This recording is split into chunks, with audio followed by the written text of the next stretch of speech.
ओम श्री साईनाथाय नमः। बाबा की कृपा से आज हम अध्याय 2 को श्रवण करेंगे।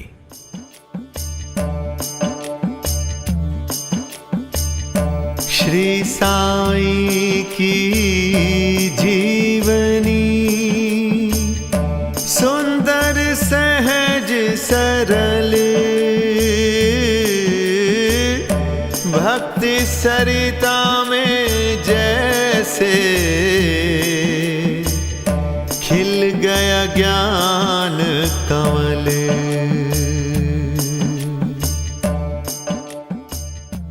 इस अध्याय में ग्रंथ लेखन का ध्येय कार्यारंभ में असमर्थता और साहस, गर्मा गर्म बहस, अर्थपूर्ण उपाधि हेमाड़ पंत, गुरु की आवश्यकता जैसे कुछ विषयों के बारे में चर्चा एवं श्रवण करेंगे। गत अध्याय में ग्रंथकार ने अपने मौलिक ग्रंथ श्री साईं सच्चरित्र में उन कारणों पर प्रकाश डाला था जिनके द्वारा उन्हें ग्रंथ रचना के कार्य को आरंभ करने की प्रेरणा मिली।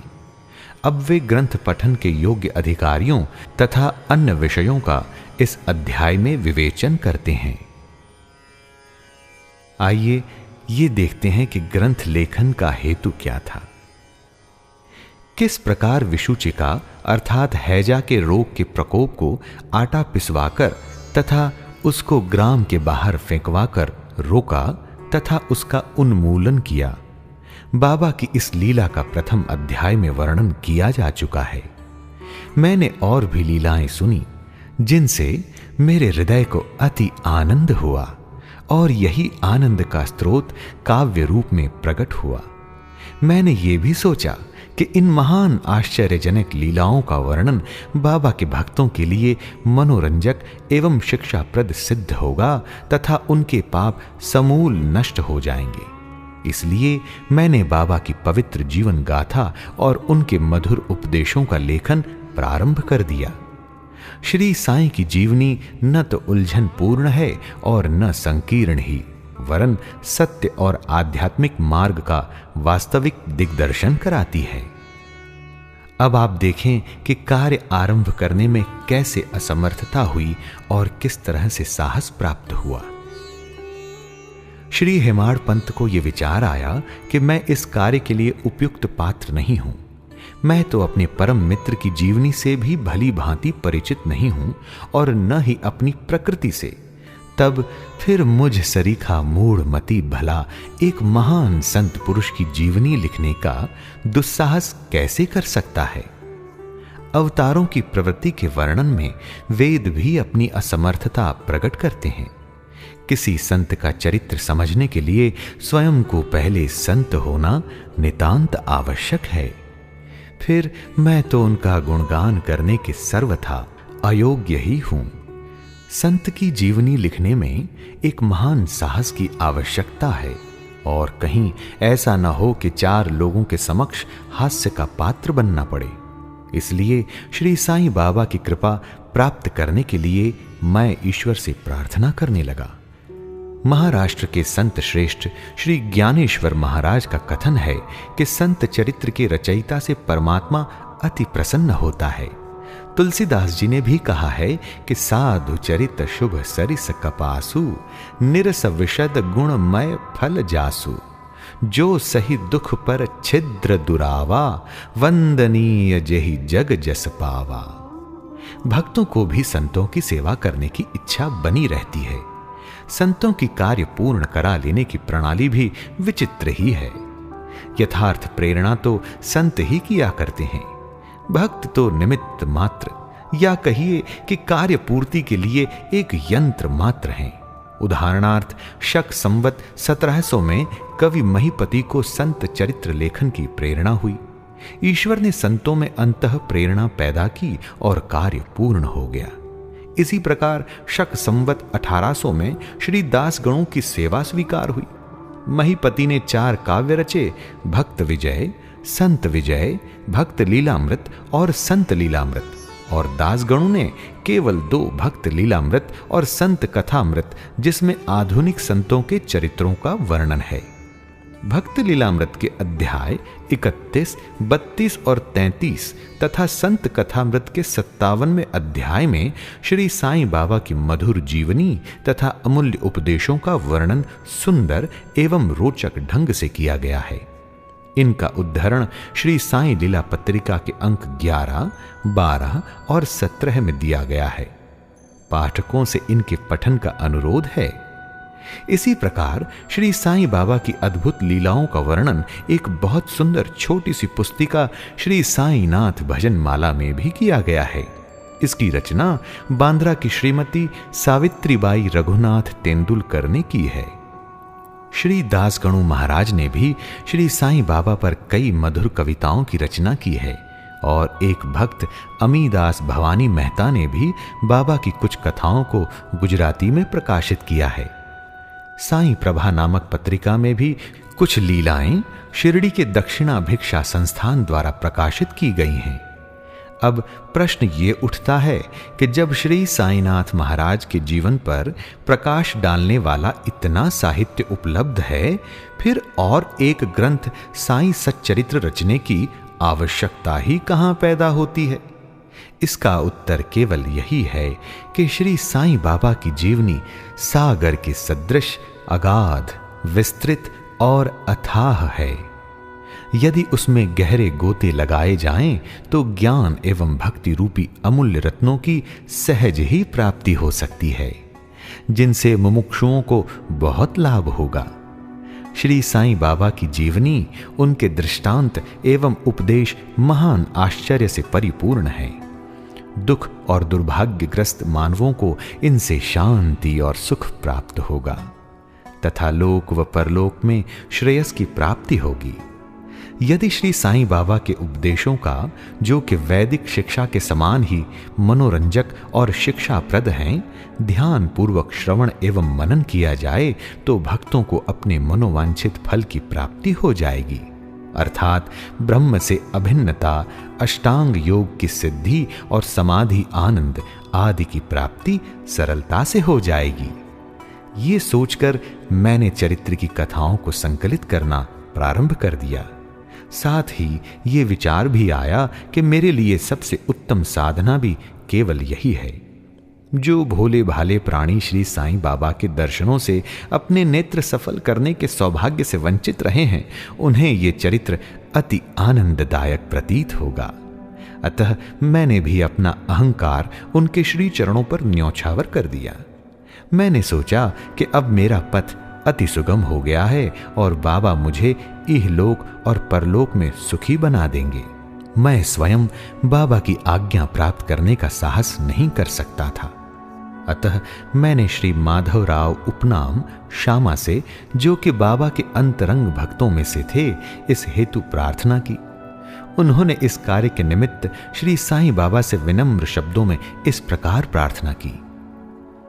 ये अन्ना साहेब आपकी जीवनी लिखने के लिए अति उत्सुक हैं, परंतु आप कृपया ऐसा न कहना कि मैं तो एक फकीर हूँ तथा मेरी जीवनी लिखने की आवश्यकता ही क्या है।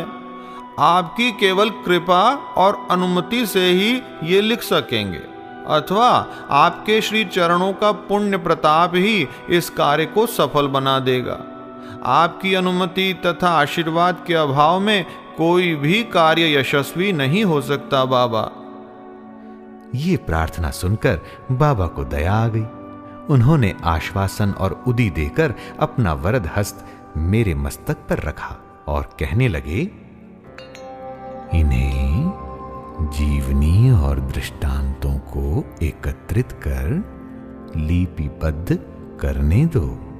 मैं इनकी सहायता करूंगा।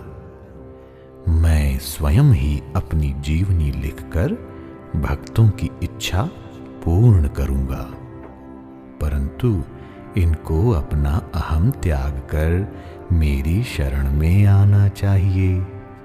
जो अपने जीवन में इस प्रकार आचरण करता है, उसकी मैं अत्यधिक सहायता करता हूं। मेरी जीवन कथाओं की बात तो सहज है, मैं तो इन्हें घर बैठे अनेक प्रकार से सहायता पहुंचाता हूं।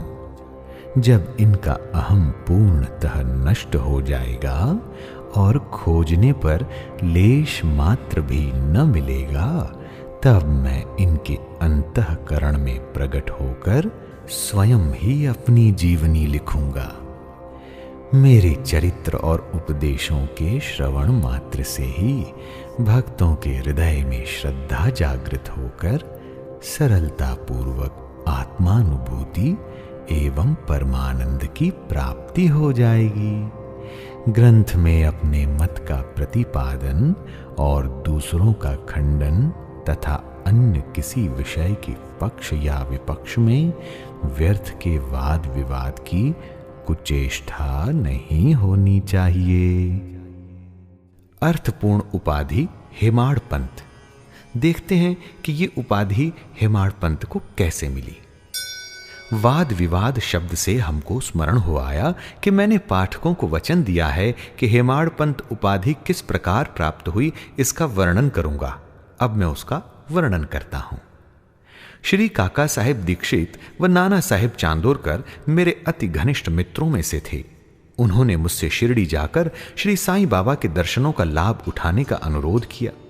मैंने उन्हें वचन दिया, परंतु कुछ बाधा आ जाने के कारण मेरी शिरडी यात्रा स्थगित हो गई। मेरे एक घनिष्ठ मित्र का पुत्र लोनावाला में रोगग्रस्त हो गया था। उन्होंने सभी संभव आदि भौतिक और आध्यात्मिक उपचार किए, परंतु सभी प्रयत्न निष्फल हुए और ज्वर किसी प्रकार भी कम न हुआ। अंत में उन्होंने अपने गुरुदेव को उसके सिरहाने बिठलाया, परंतु परिणाम पूर्ववत ही हुआ।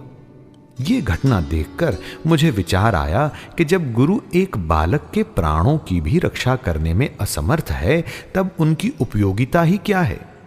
और जब उनमें कोई सामर्थ्य ही नहीं, तब फिर शिरडी जाने से क्या प्रयोजन? ऐसा सोचकर मैंने यात्रा स्थगित कर दी। परंतु जो होना है वो तो होकर ही रहेगा, और वो इस प्रकार हुआ। प्रांताधिकारी नाना साहेब चांदोरकर वसई के दौरे पर जा रहे थे। वे ठाणा से दादर पहुंचे तथा वसई जाने वाली गाड़ी की प्रतीक्षा कर रहे थे। उसी समय बांद्रा लोकल आ पहुंची, जिसमें बैठकर वे बांद्रा पहुंचे तथा शिरडी यात्रा स्थगित करने के लिए मुझे आड़े हाथों लिया। नाना साहेब का तर्क मुझे उचित तथा सुखदायी प्रतीत हुआ, और इसके फल स्वरूप मैंने उसी रात्रि शिरडी जाने का निश्चय किया और सामान बांधकर शिरडी को प्रस्थान कर दिया। मैंने सीधे दादर जाकर वहां से मनमाड़ की गाड़ी पकड़ने का कार्यक्रम बनाया। इस निश्चय के अनुसार मैंने दादर जाने वाली गाड़ी के डिब्बे में प्रवेश किया। गाड़ी छूटने ही वाली थी कि इतने में एक यवन मेरे डिब्बे में आया और मेरा सामान देखकर मुझसे मेरा गंतव्य स्थान पूछने लगा। मैंने अपना कार्यक्रम उसे बतला दिया। उसने मुझसे कहा कि मनमाड़ की गाड़ी दादर पर खड़ी नहीं होती, इसलिए सीधे बोरीबंदर से होकर जाओ। यदि ये एक साधारण सी घटना घटित न हुई होती तो मैं अपने कार्यक्रम के अनुसार दूसरे दिन शिरडी न पहुंच सकने के कारण अनेक प्रकार की शंका कुशंकाओं से घिर जाता, परंतु ऐसा घटना न था। भाग्य ने साथ दिया और दूसरे दिन 9-10 बजे के पूर्व ही मैं शिरडी पहुंच गया। ये सन 1910 की बात है, जब प्रवासी भक्तों के ठहरने के लिए साठेवाड़ा ही एकमात्र स्थान था। तांगे से उतरने पर मैं साईं बाबा के दर्शन के लिए बड़ा लालायित था। उसी समय भक्त प्रवर श्री तात्या साहेब नूलकर मस्जिद से लौटे ही थे। उन्होंने बतलाया कि इस समय श्री साईं बाबा मस्जिद के मोड़ पर ही हैं।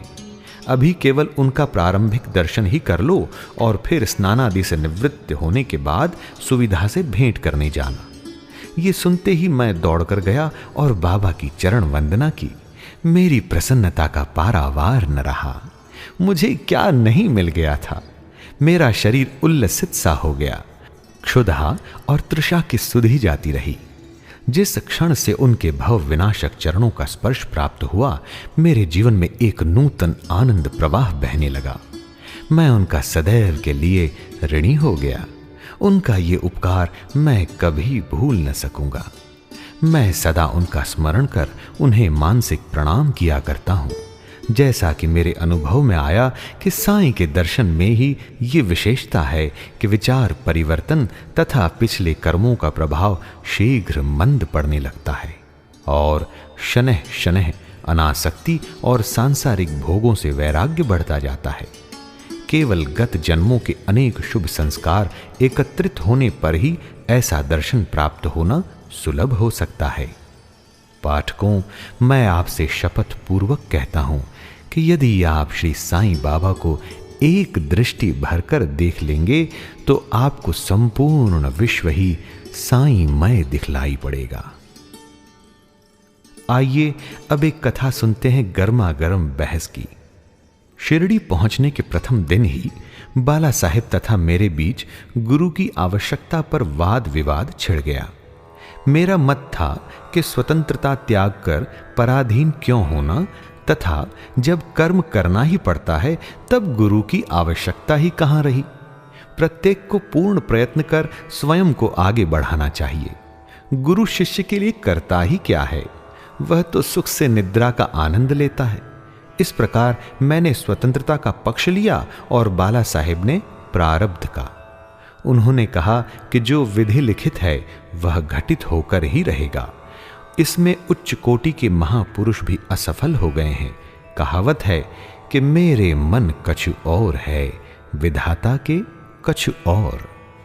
फिर परामर्श युक्त शब्दों में बोले, भाई साहेब, ये निरी विद्वता छोड़ दो, ये अहंकार तुम्हारी कुछ भी सहायता न कर सकेगा। इस प्रकार दोनों पक्षों के खंडन मंडन में लगभग 1 घंटा व्यतीत हो गया और सदैव की भांति कोई निष्कर्ष न निकल सका। इसलिए तंग और विवश होकर विवाद स्थगित करना पड़ा। इसका परिणाम यह हुआ कि मेरी मानसिक शांति भंग हो गई तथा मुझे अनुभव हुआ कि जब तक घोर दैहिक बुद्धि और अहंकार न हो तब तक विवाद संभव नहीं। वस्तुतः यह अहंकार ही विवाद की जड़ है। जब अन्य लोगों के साथ मैं मस्जिद गया तब बाबा ने काका साहेब को संबोधित कर प्रश्न किया कि साठेवाड़ा में क्या चल रहा था, किस विषय में विवाद था। फिर मेरी ओर दृष्टिपात करके बोले कि इन हेमाड़ पंत ने क्या कहा। ये शब्द सुनकर मुझे अधिक अचंभा हुआ। साठेवाड़ा और मस्जिद में पर्याप्त अंतर था। सर्वज्ञ या अंतर्यामी हुए बिना बाबा को विवाद का ज्ञान कैसे हो सकता था। मैं सोचने लगा कि बाबा हेमाड़ पंत के नाम से मुझे क्यों संबोधित करते हैं। ये शब्द तो हेमाद्री पंत का अपभ्रंश है। हेमाद्री पंत देवगिरी के यादव राजवंशी महाराजा महादेव और रामदेव के विख्यात मंत्री थे। वे उच्च कोटि के विद्वान, उत्तम प्रकृति और चतुर्वर्ग चिंतामणि और राज प्रशस्ति जैसे उत्तम काव्यों के रचयिता थे। उन्होंने ही हिसाब किताब रखने की नवीन प्रणाली का आविष्कार किया था और बही खाते की पद्धति को जन्म दिया था। और कहां मैं इसके विपरीत एक अज्ञानी, मूर्ख और मंदमती हूं। अतः मेरी समझ में ये न आ सका कि मुझे इस विशेष उपाधि से विभूषित करने का क्या तात्पर्य है। गहन विचार करने पर मैं इस निष्कर्ष पर पहुंचा कि कहीं मेरे अहंकार को चूर्ण करने के लिए ही तो बाबा ने इस अस्त्र का प्रयोग नहीं किया है, ताकि मैं भविष्य में सदैव के लिए निराभिमानी एवं विनम्र हो जाऊं। अथवा कहीं ये मेरे वाक चातुर्य के उपलक्ष्य में मेरी प्रशंसा तो नहीं है। भविष्य पर दृष्टिपात करने से प्रतीत होता है कि बाबा के द्वारा हेमाड़ पंत की उपाधि से विभूषित करना कितना अर्थपूर्ण और भविष्य गोचर था।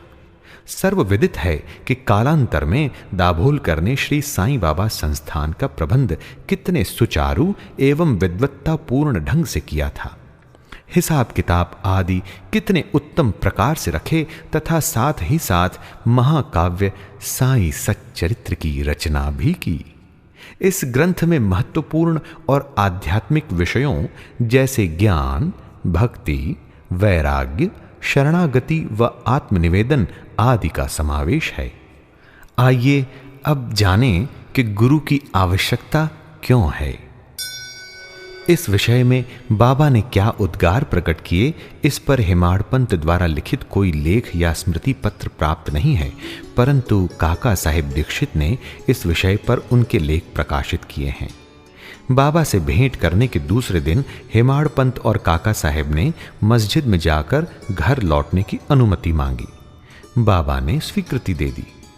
किसी ने प्रश्न किया, बाबा कहां जाएं?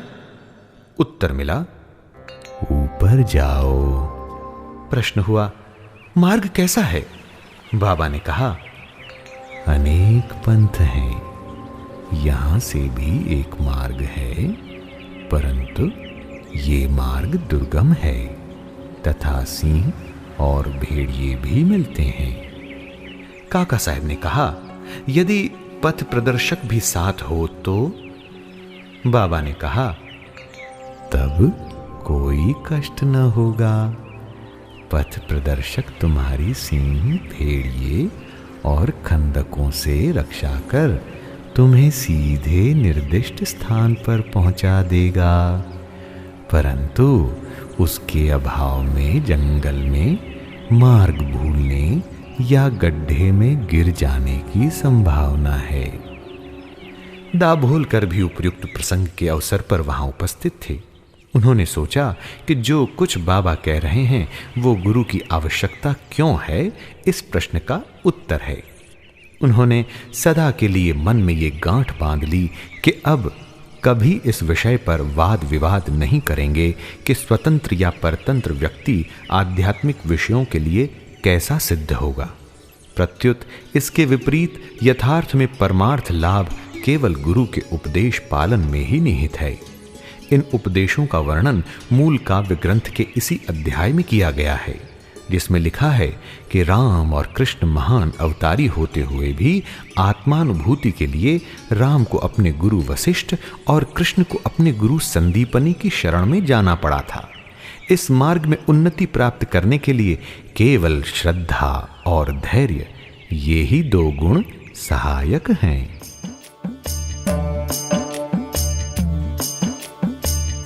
बिन गुरु ज्ञान ना होइए,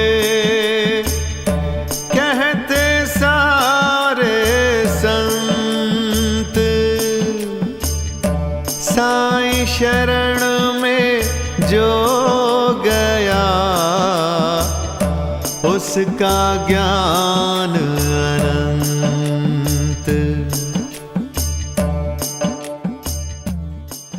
श्री सद्गुरु साईनाथार्पणमस्तु।